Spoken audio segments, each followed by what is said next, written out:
Hi guys, welcome to my latest Elite Dangerous video. This is an improvement on my previous attempt to get the SRV into space. I needed a good title for it, but I couldn't think of one, so this is called SRV Jumplympics 2. I've returned to CD34 9022 EA to attempt to beat my previous best altitude of 3.35 kilometers. I'm going to smash that later in this video, but first let's watch how I got there. That's a good start, just got to get leveled out and start applying thrust. Need to maintain a positive rate of climb. Definitely going to pass 3 kilometers on this attempt.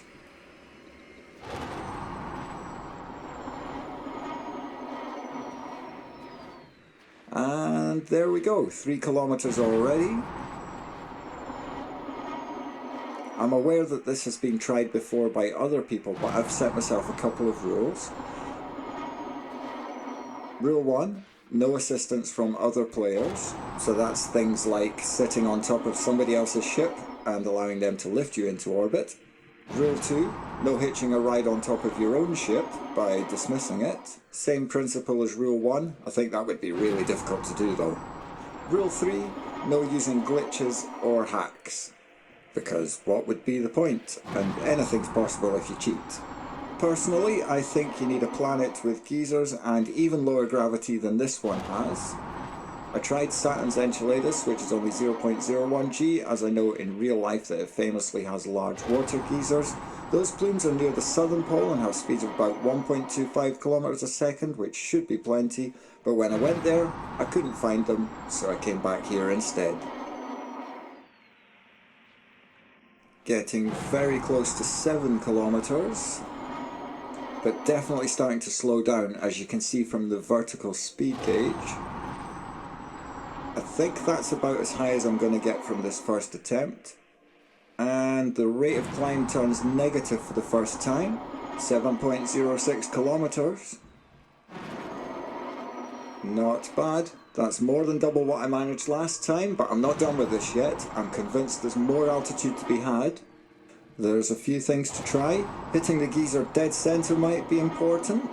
I'm sure that the quicker you can get level, the sooner you can start adding thrust, and therefore the longer it'll take before the rate of climb turns negative. There's still things I need to learn about this. Okay, I admit defeat. You win again, gravity. I'm just going to let it drop from here. Last time I was a little scared of the drop and I didn't let the SRV truly free fall. But I brought a spare SRV with me just in case this time, so let's see just how tough this thing is. So I've been off the ground for nearly 3 full minutes now. Still over 3 kilometers above the planet's surface, but falling pretty fast. I'm expecting to have to break out the spare SRV after this. Zero damage. So that was a surprising outcome, no damage whatsoever, not what I'd have predicted at all. I'm not happy with only 7 kilometers, I'm absolutely certain I can beat 10. I'm going to try again right away.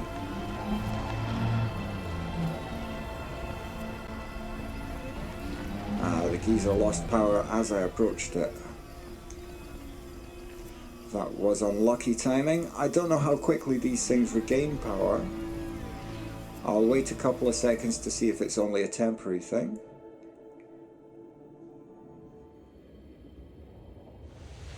So I waited to see if it would recover.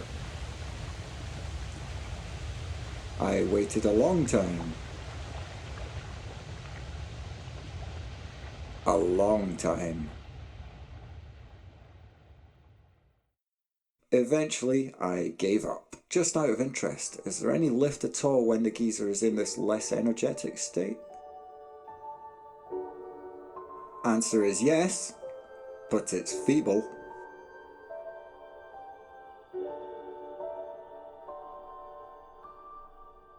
Okay, that geyser over to the right looks like it will be a better choice. I'll head towards that one and go for attempt number 2.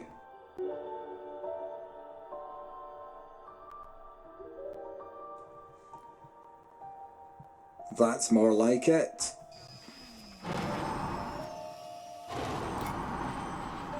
Got level pretty quickly too, so I'm quite hopeful about this one. 1.5 kilometers already in the first few seconds. There's 2 kilometers.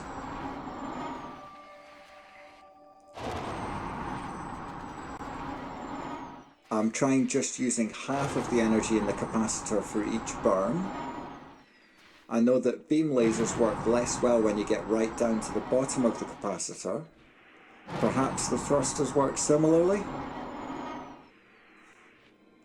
It also means less recharge time between thrust inputs. This is still better than I achieved in my last video, but I feel like this one's slowing down already. The secret to cracking this will hinge on things like working out why I didn't get as much lift this time. I feel it was a good start, and I haven't stopped adding thrust, but it feels like a struggle against gravity now.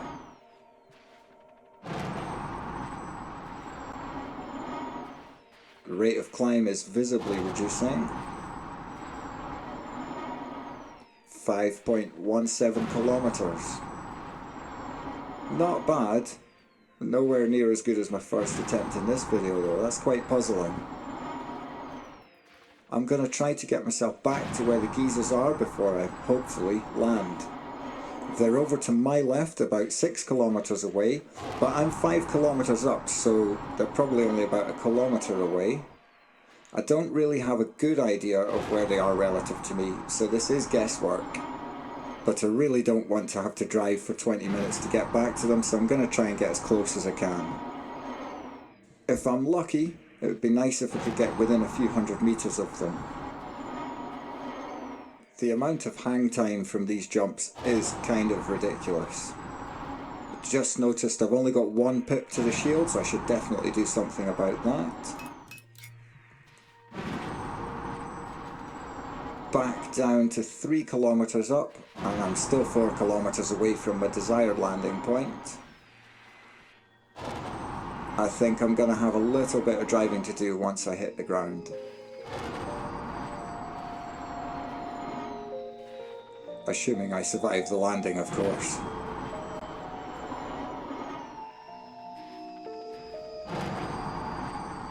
One kilometer to go, the moment of truth nears.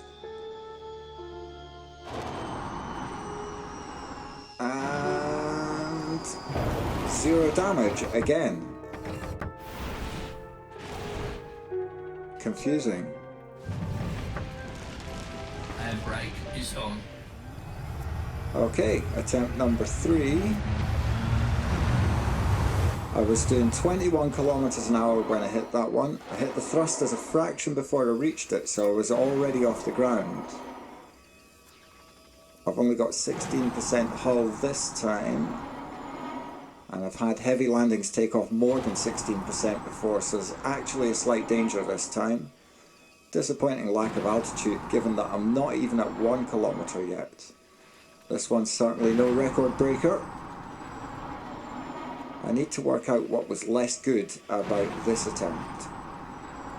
My assumption was that if I was already thrusting upwards, then that force would add with the force of the geyser.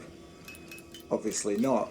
I'll test that assumption on the next jump by ensuring I'm even higher above the geyser. Just need to get myself back on the ground, not expecting any difficulties given how little altitude I reached there. I've taken no damage on any of the drops so far this time. Seems you just have to make sure you land on your wheels and total destruction. Okay, did not expect that. So let's try being in the air when we hit the plume. Lift only seems to be created at ground level. There was no effect there at all. None that I could tell anyway. Let's try that again.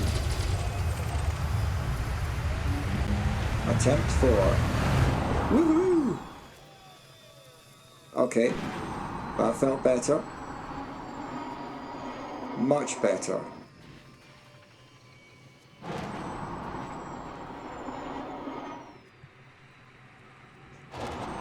That's 3 kilometers already. 4.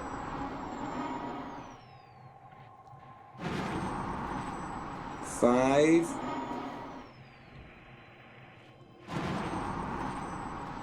And 6 kilometers. Still going up. This is definitely the best so far by literally miles. Well, the best that I've done anyway. I can see the curve of the planet now.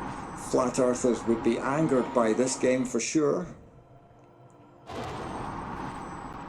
Still going up. There's 10 kilometers. My rate of climb is decreasing, but if the game models physics accurately, I should also start to experience less gravitational pull from the planet. There's 12 kilometers.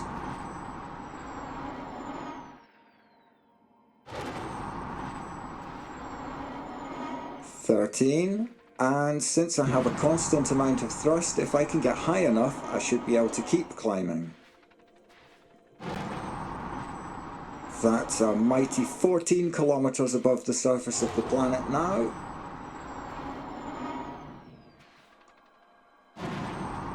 Still going up, but starting to feel like a bit of a struggle. I feel like I'm not far away from achieving my goal of getting the SRV into space. Of course, I have no idea what altitude would be considered as space on this planet. Applying the Earth-based definitions would not really make sense because Earth has a far greater gravitational pull, but just for fun, here are the definitions Wikipedia. The lowest one is the Armstrong line, named after American physician Harry G. Armstrong and not the more famous Neil Armstrong. This is the altitude at which survival requires a pressure suit or capsule to prevent boiling of bodily fluids. Fortunately, in the SRV I have both of these, so I'm fine. Next up is the altitude a person has to reach for America to call them an astronaut, 80 kilometers or 50 miles. Then there's the Kármán line at an altitude of 100 kilometers or 62 miles, which is the altitude at which a vehicle would already have to be exceeding escape velocity in order to gain any further aerodynamic lift.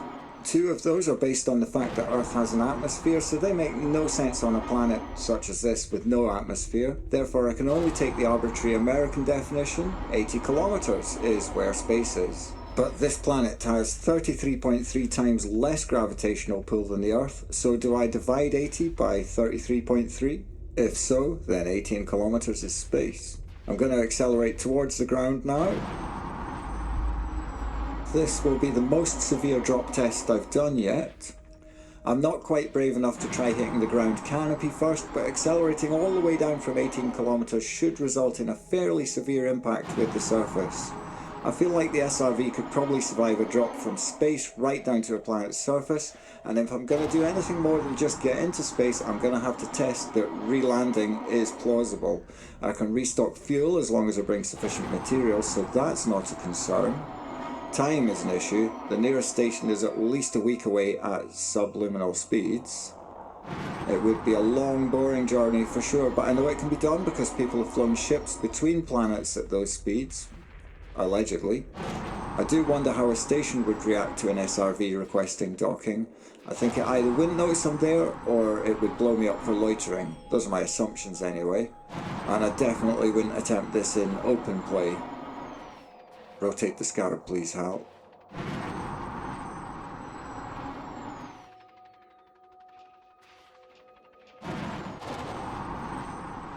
I just realised I'm still about 10 kilometers up in the air.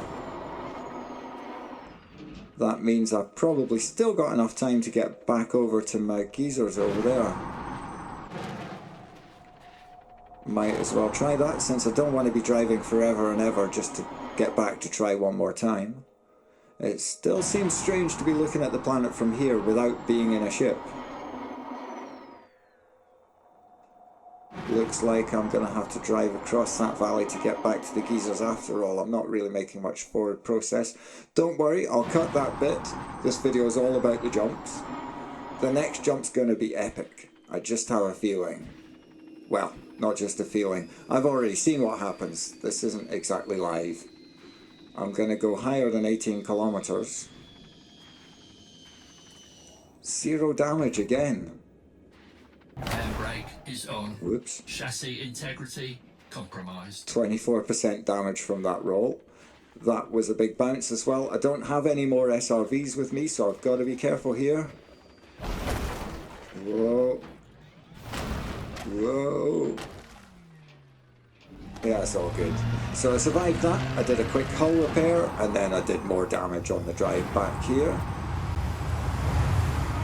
Confirmed. The geyser has no effect when you float over it. You have to be at ground level.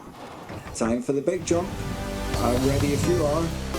Attempt number 5. Cue the music.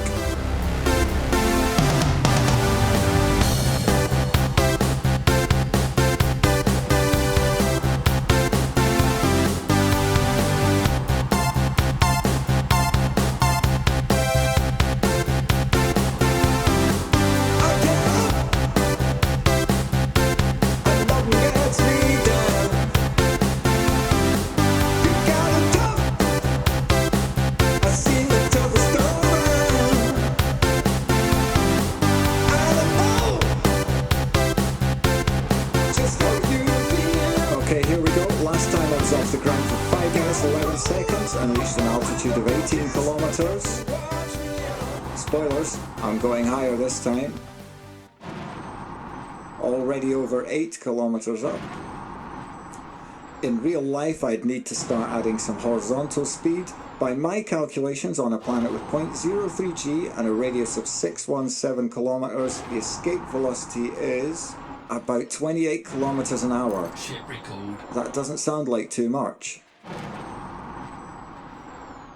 Provided that the game employs Newtonian physics, it should easily be possible to exceed that. By a long way, I would imagine. That's me just past the 12 kilometer mark. I'm still not entirely sure why these last 2 jumps worked out so much better than the other ones, but this feels like it could almost keep going up, up and away, to infinity and beyond.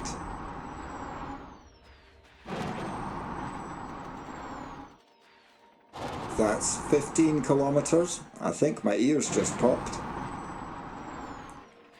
And I think I can see my house from up here. 16.5 kilometers now. I doubt it would be visible from the ground anymore. The SRV is a pretty small object after all.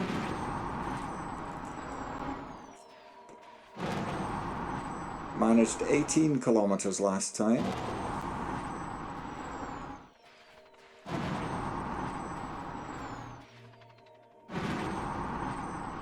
There's 18 again.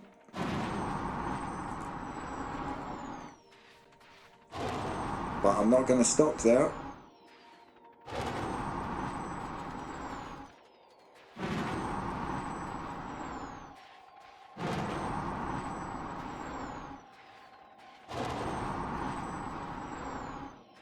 Ladies and gentlemen, we are now cruising at 19 kilometers above the planet in a wheeled vehicle. If you look out of the window, you'll be able to see we are far further from the ground than we really should be. For your safety, you will find a brightly coloured inflatable safety jacket under your chair. This will help search parties locate your remains should the worst happen. We will soon be commencing our approach to the ground. Please ensure your fingers are in the crossed position and extinguish your cigarettes.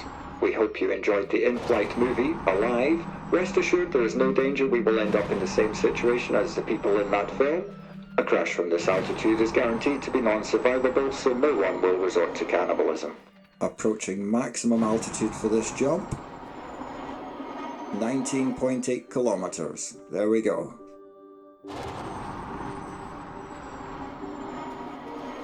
I think it's time to recall the ship. Ship recalled. I'm curious what the ship will do when recalled from this altitude. If it lands, then it will be so far away that it would normally auto-dismiss itself. Will it just hover near us, land and then fly away, or wait until we get lower to appear? We're still at 18 kilometers, so the ship may be kept waiting a while. It's not on the radar yet. Ship's on the radar now. Let's see what it does. I'll try to find it visually. It's there somewhere. There we go. So at the moment, we're closer to the ship than to the ground. But we're going down faster than it is, so we might reach the ground first. Love the sound of those maneuvering jets. It's the little details in this game. We're falling fast now. And the ship is literally miles away.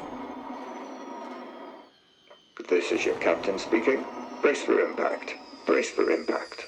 Chassis integrity compromised. Ouch. That was a big impact and a big bounce as well. Coming down for a second time. Tray tables to the upright position. I forgot to mention that. Sorry. And we're down. Perfect landing. We made it. Now, where's that ship?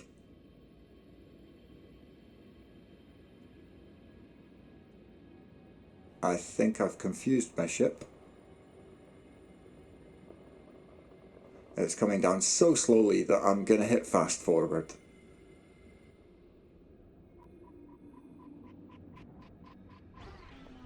Looks like it's landing somewhere up ahead of me.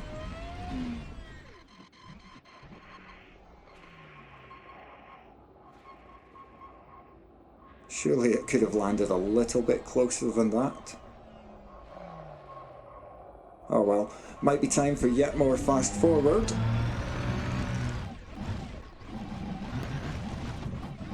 The ship's engines are still running.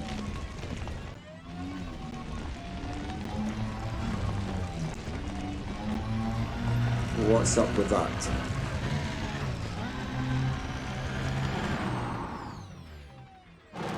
Have I broken it?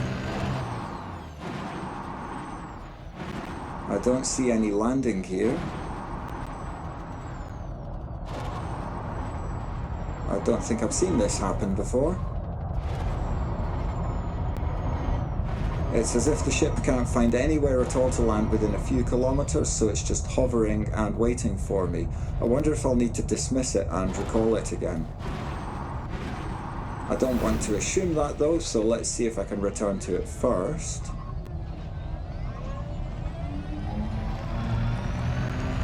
Something occurs to me. I don't know if the SRV takes damage from the ship's thrusters. Haven't really got any choice other than to find out though. Seems okay, I'm not seeing any indication of damage. And I hope that the magnet can pull me up into the bay from that height. This'll either work or it won't. Fingers crossed I can board from this far down. Here goes nothing. No problem.